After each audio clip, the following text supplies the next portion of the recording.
Killer whale या orca बहुत ही मिलनसार और समझदार जानवर होते हैं, लेकिन ये समुद्र के सबसे बड़े शिकारी भी हैं। वर्ल्ड ऑफ ऑर्का पार्क में सैटो नाम की एक व्हेल पिछले 20 सालों से स्टार अट्रैक्शन रही है। एक दिन दो कर्मचारी अपनी शिफ्ट खत्म करते समय बात कर रहे होते हैं कि अपने बच्चे को खोने के बाद सैटो कितनी बदल गई है। कंपनी का दावा है कि बच्चा प्राकृतिक कारणों से मरा, लेकिन कर्मचारियों को शक है कि कंपनी ने उसे छीन लिया है और सैटो ये बात जानती है। जाने से पहले एक महिला सैटो को चेक करने जाती है, लेकिन व्हेल उसकी पुकार अनसुनी कर देती है। कर्मचारी करीब से देखने के लिए पूल में उतरती है, तभी परछाइयों में कुछ हिलता देख वो डर जाती है। सैटो उसके चारों ओर चक्कर लगाने लगती है और अचानक उस पर हमला कर देती है।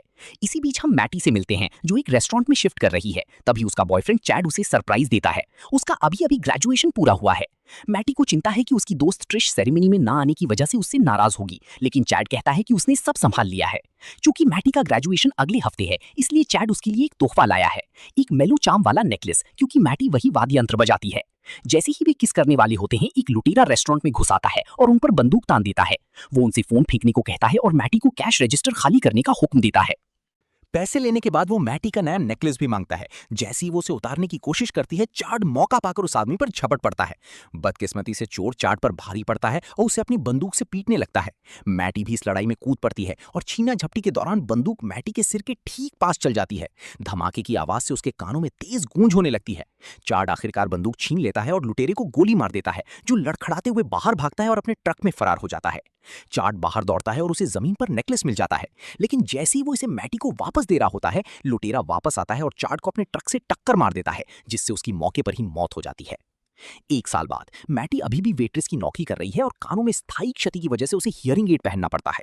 उसकी दोस्त त्रिश उसे ढूंढ लेती है और अंतिम संस्कार के बाद से गायब रहने के लिए उसे डांटती है।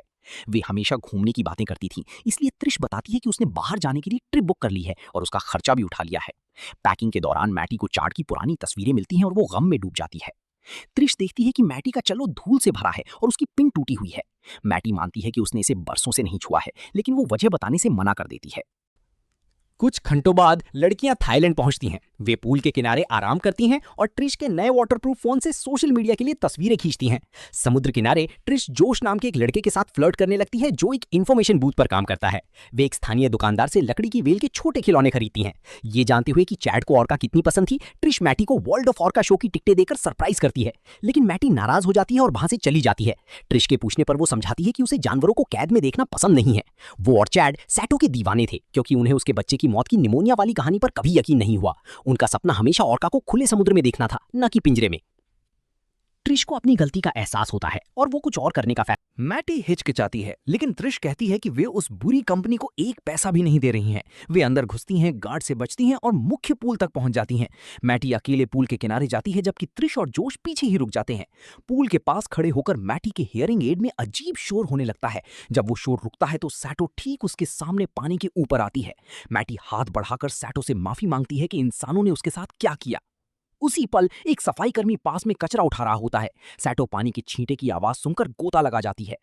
मैटी को लगता है कि उसके दोस्त मस्ती कर रहे हैं, लेकिन वो देखती है कि वे अभी भी पीछे ही हैं।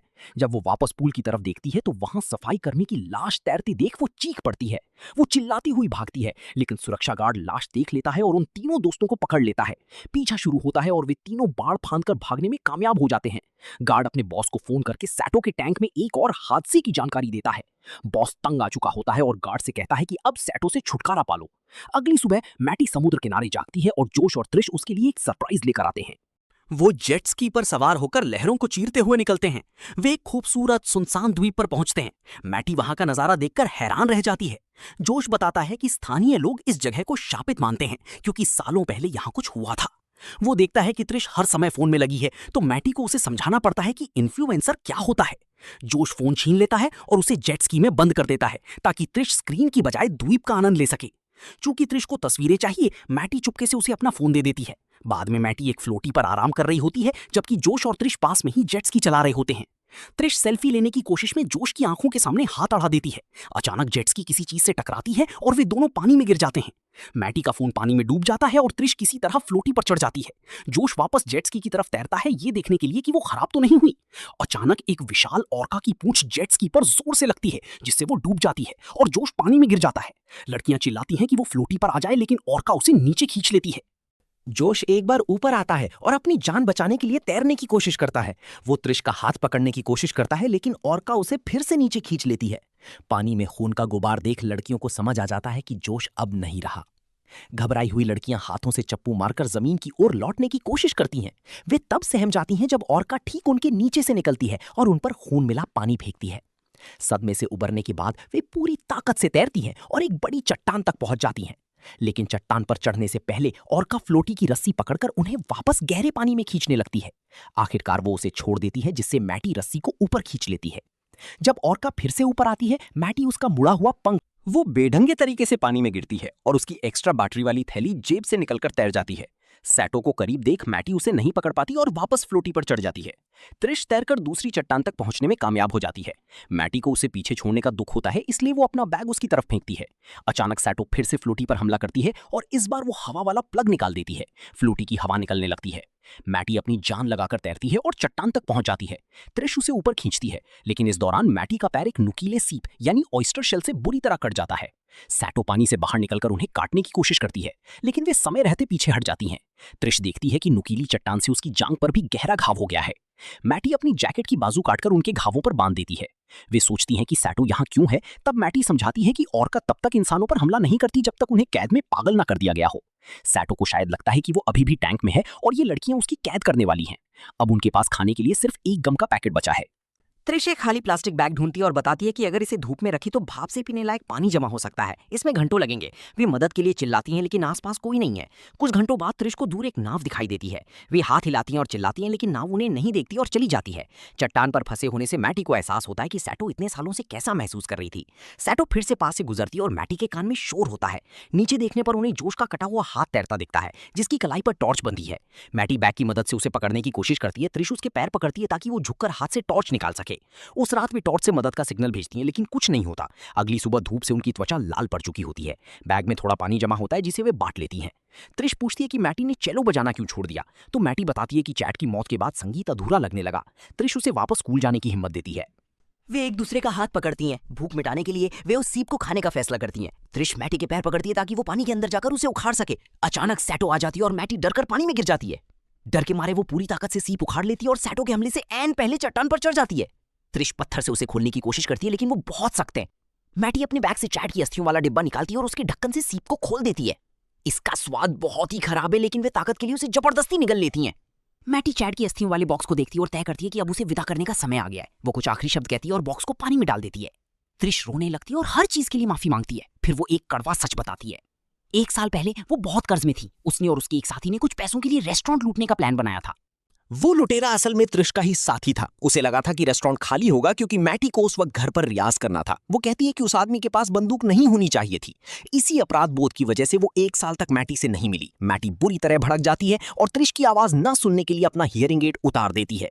मैटी को चैट की मौत के डरावने सपने आते हैं। जब वो जागती है तो त्रिश सब कुछ ठीक करने के लिए एक योजना बनाती है।